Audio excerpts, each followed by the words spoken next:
भारत ने ऑपरेशन सिंदूर के तहत पाकिस्तान के आतंकी ठिकानों को नेस्तनाबूद करके दिखा दिया कि आतंकवाद के खिलाफ उसकी नीति अब केवल शब्दों तक सीमित नहीं है, बल्कि करारा जवाब देने की ताकत भारत के पास है, हमेशा से थी। Director general of military operations यानी DGMO lieutenant general Rajiv Ghai ने प्रेस कॉन्फ्रेंस में पाकिस्तान के इस झूठ को बेनकाब करते हुए साफ किया कि भारत ने न सिर्फ आतंक के आकाओं को सबक सिखाया है, बल्कि पाकिस्तान सेना की कायराना हरकतों का भी मुंहतोड़ जवाब दिया है। उन्होंने यह भी कहा कि यह कहना मुश्किल है कि आगे क्या होगा। देखिए, प्रेस कॉन्फ्रेंस में जब जनरल घई से पूछा गया कि क्या यह युद्ध जैसी स्थिति थी, तो उन्होंने दो टूक कहा। आप ये तस्वीर भी देखिए, ये दो तस्वीरें हैं।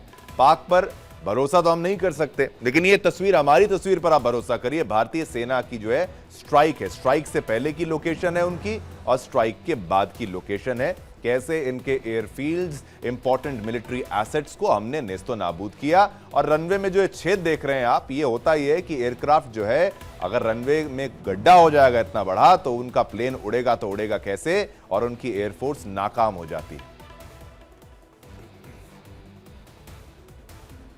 हमने अपनी कार्रवाई करी।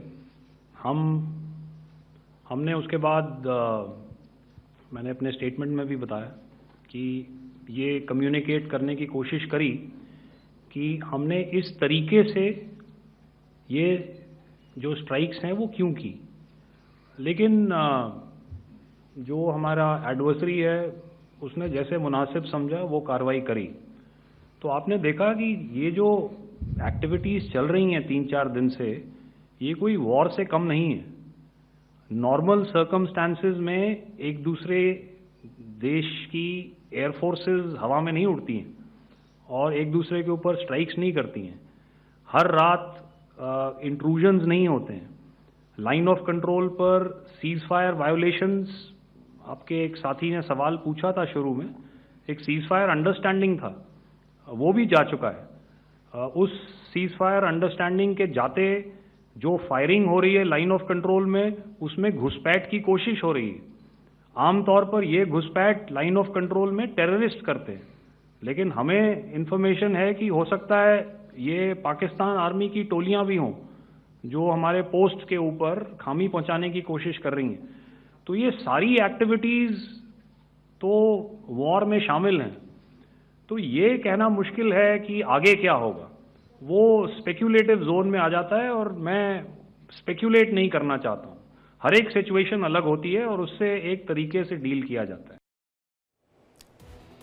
आपने लेफ्टिनेंट जनरल राजीव घई जी को सुना, उन्होंने अपनी बात को बिल्कुल स्पष्टता से कहा। उन्होंने कहा कि ये युद्ध ही था, ऐसा होता नहीं है कि आम ऐसी लड़ाइयों में एयरफोर्स का इस्तेमाल हो और लगातार इंट्रूजन, एयर इंट्रूजन की बात यहां पर। उन्होंने खुलासा किया कि 7 से 10 मई के बीच पाकिस्तानी सेना ने नियंत्रण रेखा पर तोपखाने और छोटे हथियारों से हमले किए, जिसमें उसके 35 से 40 जवान मारे गए। भारत ने इन हमलों को नाकाम करते हुए पाकिस्तान के कई एयरबेस और सैन्य ठिकानों को तबाह कर दिया। अब लेफ्टिनेंट जनरल राजीव घई ने खुलासा किया कि भारत ने सोच समझकर 9 आतंकी ठिकानों का निशाना बनाया, जिनमें से कई डर के मारे पहले ही खाली हो चुके थे। इस ऑपरेशन में 100 से ज्यादा आतंकवादी ढेर किए गए हैं। हमने, याद रखिएगा, बार बार लोग युद्ध की बात करते हैं, आगे क्या करना है, लेकिन हमने जो अपना ऑब्जेक्टिव था, जो हमारा मिशन था, वो हमारा कामयाब हो चुका है। अब इन हमलों में जहां पर 100 से ज्यादा आतंकवादी ढेर किए गए हैं, इनमें मुदस्सर खास, हाफिज जमील और यूसुफ अजहर जैसे हाई वैल्यू टारगेट, HVT कहा जाता है, ये शामिल थे।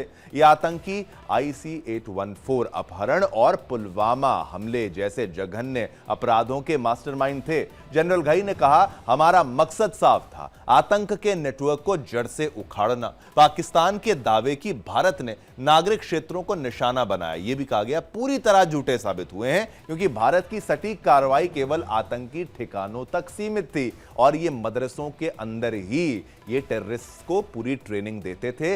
ब्रेन वॉश के साथ साथ हथियारों की ट्रेनिंग, सारी चीजें वो होती थी। इसीलिए ये मदरसे में रहकर खुद को ये दिखाने का प्रयास करते थे कि भाई हम यहां पर मस्जिद चलाते हैं, यहां पर मदरसा चलाते हैं, लेकिन चलाते ये आतंकवाद की फैक्ट्री वहां पर थी और वहां पर हमला हुआ था। अब आगे आपको मैं बताऊं, ऑपरेशन सिंदूर में मारे गए आतंकी कौन हैं, जरा एक बार फिर से आप वो जान लीजिए। इसमें मारे गए आतंकियों में नाम आता है मुदस्सर खादियान उर्फ अबू जिंदाल का। सोचिए, ये बड़े बड़े नाम हैं जो कि अखबारों की सुर्खियों में फ्रंट पेज पर आते थे। लश्कर तैयबा जनाजे में पाक आर्मी ने गार्ड ऑफ ऑनर भी दिया है। गार्ड ऑफ ऑनर देना यानी कोई सेना का अधिकारी मारा गया है क्या? ये इनकी सेना ही है। अब हाफिज मोहम्मद जमील यानी जैश ए मोहम्मद मरकज सुभान अल्लाह बहावलपुर का इंचार्ज था। ये छोटे आतंकवादी नहीं, ये सबसे हाई वैल्यू टारगेट्स हैं और इनकी तबाही हमने मचाई है। भारतीय फौज इतना अंदर तक हमला करेगी, इन्होंने सपने तक में नहीं सोचा था। अब मोहम्मद यूसुफ अजहर भी जान लीजिए। अजहर से आपको मसूद अजहर का नाम याद आएगा। जैश ए मोहम्मद मौलाना मसूद अजहर का ये साला था और जैश के लिए हथियारों की ट्रेनिंग IC-814 विमान अपहरण जो हाईजैकिंग की गई थी उस केस में ये वांछित था। इसको भी खात्मा इसका कर दिया। अबू अक्सा उर्फ खालिद जम्मू कश्मीर के कई आतंकी हमलों में शामिल, अफगानिस्तान से हथियारों की तस्करी में शामिल और इस जनाजे में भी पाक सेना के कई अधिकारी शामिल और उनके जनाजे ऐसे ही निकलेंगे क्योंकि भारतीय सेना अपने टारगेट को वैसे ही मारती है जैसे इजराइल, क्योंकि छोड़ना हमें अब आता नहीं और हमारी सेना बिल्कुल स्पष्ट है, जहां भी छुपोगे हम तुम्हें वहीं मिसाइल से मारेंगे। एक और व्यक्ति बहुत महत्वपूर्ण है, एक और आतंकी मोहम्मद हसन खान, जैश के ऑपरेशनल कमांडर का बेटा। यानी इन्होंने जिसके परिवारों को मारा होगा, कितने परिवारों को इन्होंने उनके बच्चों को मारा है, उनके पतियों को मारा है और इस तरीके से खानदान के खानदान उजाड़े हैं। अब इन आतंकवादियों के खानदान भी उजड़े हैं। तो मसूद अजहर रो रहा था, मैं भी मर जाता, मरेगा मसूद अजहर भी, लेकिन ये हाई वैल्यू टारगेट्स तो हमने साफ कर ही दिए हैं। अब जो पहलगाम के गुनहगार हैं वो भी आप जल्दी आपको खबर आ जाएगी, उनको भी निपटा देंगे। सेना पर भरोसा रखिए।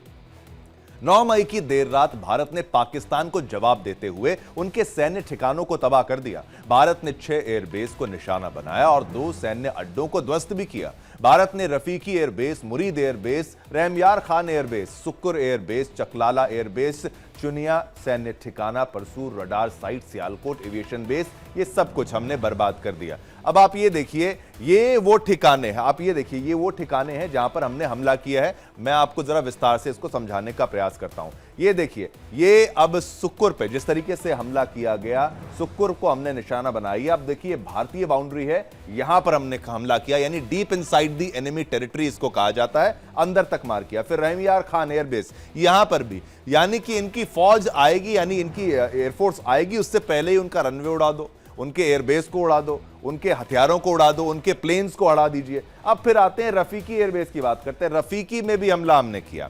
रफीकी में ये भी देखिए कितने अंदर तक ये हो रहा है, ये पाकिस्तान के पास ज्यादा एरिया नहीं है, वहां पर हमने नेस्तनाबूद उनको किया। फिर चुनिया में भी हमने एक एयर स्ट्राइक कर दी और चुनिया को भी हमने साफ कर दिया, सपाट कर दिया, बर्बाद कर दिया। इनकी ऑपरेशनल कैपेबिलिटी बहुत कम थी, गिन चुनकर इनके पास कुछ ही एसेट्स थे जिसका इस्तेमाल ये कर रहे थे और उसी के सहारे ये लड़ रहे थे। आखिरी लड़ाई लड़ रहे थे, वो तो इनको डोनाल्ड ट्रंप ने बचा लिया। आप ये समझिए, इंटरनेशनल डिप्लोमेसी का भी थोड़ा सा मान रखना पड़ता है। तो ये चुनिया तक की मैंने आपको बताई, यानी कि सुक्कुर, रहमयार खान, रफीकी, चुनिया और फिर मुरीद एयरबेस। ये देखिए, ये बिल्कुल अंदर से लेकर पास तक, और ये पूरा बॉर्डर आप देख रहे हैं, यहां से लेकर यहां तक इतने बड़े लेवल पर ये ऑपरेशनल था। तो आप सोचिए कितने बड़े लेवल पर ये ऑपरेशन सिंदूर है। और अब चकलाला की अगर बात करें, मुरीद के बाद चकलाला पर भी हमारा ऑपरेशन जो था, ये बिल्कुल आप देखें POJK के बिल्कुल करीब, आप इसको समझ सकते हैं, बॉर्डर के बिल्कुल करीब, लेकिन जो कि पाकिस्तान की टेरिटरी है उसके अंदर ही ये सारी चीजें जो हैं वो की गई थी। अब भारत के हमले में पाकिस्तान को कितनी चोट लगी है, चलिए अब वो भी जान लेते हैं, चोट कितनी खतरनाक है। पाकिस्तान के 8 एयरबेस तबाह किए गए। रावलपिंडी का नूर खान एयरबेस था वो तबाह था। एयरबेस पर तैनात C-130 ट्रांसपोर्ट विमान नष्ट कर दिए। अब ये ट्रांसपोर्ट विमान हथियार भी लाएगा, सैन्य साजो सामान भी लेकर जाएगा, मिलिट्री पर्सनल को भी लेकर जाएगा, इसको बर्बाद किया। अब पाकिस्तानी पंजाब का शोरकोट एयरबेस हमने तबाह किया। चकवाल की बात करें, चकवाल के मुरीद एयरबेस को भारी नुकसान पहुंचाया। पाकिस्तान के एयर डिफेंस सिस्टम को तबाह कर दिया, भारी नुकसान पहुंचाया और अब तक 4 लड़ाकू विमान भी मार गिराए। पाक के ड्रोन लॉन्च पैड्स जो हैं, जहां से ये ड्रोन उड़ा रहे थे ना, जो तुर्की ने इसको भीख में दिए थे या चाइना ने जो भीख में दिए थे, उनके लॉन्च पैड्स को भी भारत ने हमले में बर्बाद कर दिया। पाकिस्तान का एवैक्स जो कि अर्ली एयर वार्निंग सिस्टम जो होता है कि भाई वहां से वहां जहाज आ रहा है या फिर मिसाइल आ रही है, उसको हमने बर्बाद कर दिया। यानी वो सिटिंग डक्स की तरह बैठे हुए थे, कब भारत की मिसाइल आएगी और उनके ऊपर गिरेगी और वो ऐसे फट जाएंगे। अब तक हजारों करोड़ के हथियार, विमान बर्बाद। उसके ये विमान बर्बाद, हथियार बर्बाद, जिसके पास पैसा नहीं है। आईएमएफ से अब उसको लोन सैंक्शन हो तो गया है, अग्री तो कर लिया गया, इसमें डीप स्टेट का इन्वॉल्वमेंट होगा, तमाम चीजें होंगी, लेकिन उसके पास जो मौजूद था उसको हमने इतना बड़ा नुकसान पहुंचाया है। बार बार आपको याद दिलाऊंगा, ये याद रखिए, पाकिस्तान सीज फायर चाहता था, भारत नहीं चाहता था। भारत ने खाली मान रखा डोनाल्ड ट्रंप का और इंटरनेशनल की भाई सभी की सेफ्टी रहे, आम लोग ना मारे जाएं। हमने अपने काम को बखूबी कर लिया है, हमने जिसको मारना था पिन पॉइंट एक्यूरेसी की तरीके से हमने उसको किया। अब भारत के साथ शुरू हुए तनाव के बाद पाकिस्तान को करीब 7,900 करोड़ रुपए का कारोबारी नुकसान उठाना पड़ा है। ये अभी तक का बाहर आया डेटा ही ज्यादा होगा, 10,000 करोड़ तक हो सकता है। यानी देखा जाए तो पड़ोसी मुल्क ने जितना नुकसान कारोबार में किया, करीब करीब उतना ही नुकसान भारत से टकराकर हथियार में भी उसने लिया। मुश्किल यह है कि जैसे जैसे समय आगे बढ़ रहा है, पाकिस्तान के लिए इस बात की संभावना कम होती जा रही है कि वो इस नुकसान की भरपाई कर पाएगा, क्योंकि घाटे का आंकड़ा बढ़ता ही जा रहा है और पाकिस्तान दुनिया में अकेला पड़ता जा रहा है। पाकिस्तान की हालत इतनी खस्ता हो गई है कि वो भुखमरी की, भिखमंगई की कगार पर आ खड़ा हुआ है और जल्द वहां पर और तबाही की जो खबर आएगी वो भी हम आपको दिखाएंगे। अमेरिका ने यह पहले ही साफ साफ कह दिया है कि वो भारत और पाकिस्तान के बीच नहीं आएगा, यानी उसके पापा नहीं बचाएंगे। दो बाप हैं पाकिस्तान के, एक चीन भी है, एक अमेरिका भी है। एक पापा ने हाथ यहां पर खींच लिया है, चीन जो है दूसरा पापा है, लेकिन उसको भी पता है कि मेरे वहां पर एसेट्स हैं, इसलिए मेरे को पाकिस्तान के साथ रहना है। और चीन की भी अब कोई बहुत बड़ी इतनी काबिलियत नहीं है कि वो भारत से एंगेज करे। उनके हथियारों का जो पूरा का पूरा जो है टेस्टिंग हो गई है, पाकिस्तान ने उनके जो हथियार इस्तेमाल किए वो बिल्कुल एकदम फिसड्डी निकले, बेकार निकले। हालांकि बार बार पाकिस्तान के गिड़गिड़ाने पर अमेरिका बीच में आया और बातचीत के बाद सीज फायर पर बात बनी। पाकिस्तान पर 21.6 लाख करोड़ रुपए का सार्वजनिक कर्ज है, इतना बड़ा, और भारत से युद्ध करके वो सिर्फ कर्जा बढ़ा ही रहा है, उसको नुकसान ही होगा। अब युद्ध में पाक को करीब 7,900 करोड़ रुपए का कारोबारी नुकसान हुआ। कर्जे की अगर बात करें तो एक बार फिर से आपको समझा दूं, 21.6 लाख करोड़ रुपए का सार्वजनिक कर्ज है। अगर 25 करोड़ आबादी है तो सोचिए हर किसी के सर पर अच्छा खासा कर्ज है जो उसको चुकाना है, उसका जो उसकी सरकार है वो तो चुका पाएगी नहीं।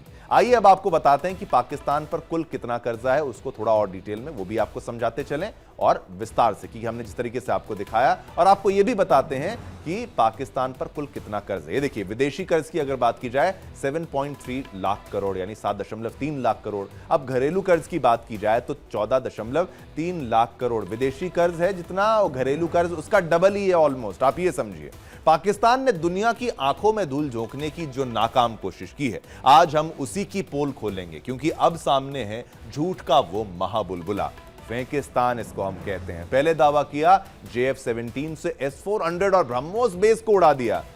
सपने में भी यही बातें सोचते रहे तो इनके लिए अच्छा है, लेकिन ये संभव है ही नहीं। S-400 को ये बिल्कुल भी रोक नहीं सकते हैं, इनकी औकात नहीं है। ब्रह्मोस बेस को उड़ाने की ये जो बात करते हैं, इनको ख्वाब में आया होगा। फिर इन्होंने क्या झूठ बोला, इन्होंने कहा कि सिरसा से लेकर नलिया तक भारत के एयरबेस राख हो गए हैं, चंडीगढ़ और व्यास में गोला बारूद डिपो फूंक दिया। ये पाकिस्तान कह रहे हैं, आप ध्यान से सुनिएगा। लेकिन अब सेना की ब्रीफिंग में सच सामने आ गया है और साफ हो गया है कि यह सब सिर्फ और सिर्फ फेंकिस्तान की फेक फरमाइश थी। कर्नल सोफिया कुरैशी ने प्रेस कॉन्फ्रेंस में एक एक झूठ की लाश को बेनकाब कर दिया। साफ कहा कि भारतीय सेना का हर ठिकाना सही सलामत है और जो भी झूठ फैलाया गया वो सिर्फ पाकिस्तान के मानसिक दिवालियेपन की निशानी है। ऑपरेशन सिंदूर की तबाही से बौखलाया पाकिस्तान अब शांति की भीख मांग रहा है और जब अमेरिकी राष्ट्रपति डोनाल्ड ट्रंप ने सख्ती दिखाई तो न्यूक्लियर बम की धमकी देने वाला आतंकिस्तान अब सीजफायर की पोस्ट लिख रहा है। इसलिए आप भी तैयार हो जाइए, क्योंकि यह है कि भाई पाकिस्तान की झूठ की फैक्ट्री का पर्दाफाश हो चुका है, जहां झूठ बोल रहे पाकिस्तान को किस तरह से दुनिया के सामने भारत सबूतों के साथ जवाब दे रहा है। और ये एक रिस्पॉन्सिबल आर्मी, एक प्रोफेशनल आर्मी का ही काम होता है। कर्नल सोफिया कुरैशी ने सबूत के साथ किस तरह से पाकिस्तान का प्रोपेगेंडा को दुनिया के सामने बेनकाब कर दिया, जरा वो भी सुनिए।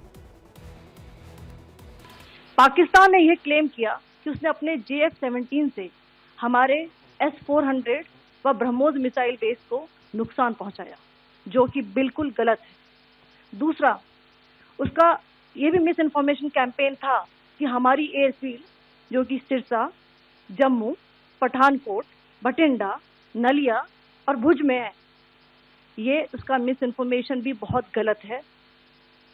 तीसरा, पाकिस्तान के मिस इन्फॉर्मेशन कैंपेन के मुताबिक हमारे एम्युनिशन डंप्स जो चंडीगढ़ और बियास में है उसका डैमेज हुआ, यह भी बिल्कुल गलत है। हमने आपको मॉर्निंग ब्रीफिंग में बताया था विथ फैक्ट्स एंड फिगर के साथ कि ये सारी चीजें बिल्कुल सही सलामत हैं। अब मैं आपको बताना चाहती हूँ कि पाकिस्तान के एक प्रेस कॉन्फ्रेंस में ये बात की गई थी कि उनके सीनियर मिलिट्री ऑफिसर्स, जो कि पूरी तरह से ये भ्रामक है और तथ्यों से दूर है, कि पाकिस्तान की ओर से ये झूठा आरोप भी लगाया जा रहा है कि भारतीय सेना ने मस्जिदों को नुकसान पहुंचाया। मैं इससे बिल्कुल स्पष्ट करना चाहती हूं कि India is a secular nation और हमारी सेना भारत के कॉन्स्टिट्यूशनल वैल्यूज की एक बहुत प्यारी झलक है। इंडियन आर्म्ड फोर्सेस ने पाकिस्तान को बहुत भारी नुकसान पहुंचाया, उनके मिलिट्री इंफ्रास्ट्रक्चर्स को, चाहे वो लैंड एसेट्स हो या फिर उनके एयर एसेट्स। यही नहीं, इंडियन आर्म फोर्सेस ने पाकिस्तान की एयरफील्ड स्कर्दू, जकोबाबाद, सरगोदा और बुलारी को बहुत नुकसान पहुंचाया। इसके अलावा पाकिस्तान के air defence system, radar system, उनको भी एयर स्पेस में अनटेनेबल किया। यह भी बताना चाहती हूँ कि लाइन ऑफ कंट्रोल के पास पाकिस्तान के command and control, logistic installation और उनके मिलिट्री इंफ्रास्ट्रक्चर, मिलिट्री पर्सनल का इतना भारी नुकसान हुआ कि पाकिस्तान की ऑफेंसिव व डिफेंसिव कैपेबिलिटी को नष्ट कर दिया गया। अंत में मैं फिर से ये बात दोहराना चाहूंगी, इंडियन आर्म फोर्सेस पूरी तरह से तैयार है, सतर्क है और भारत की संप्रभुता और अखंडता की रक्षा के लिए पूरी तरह से कमिटेड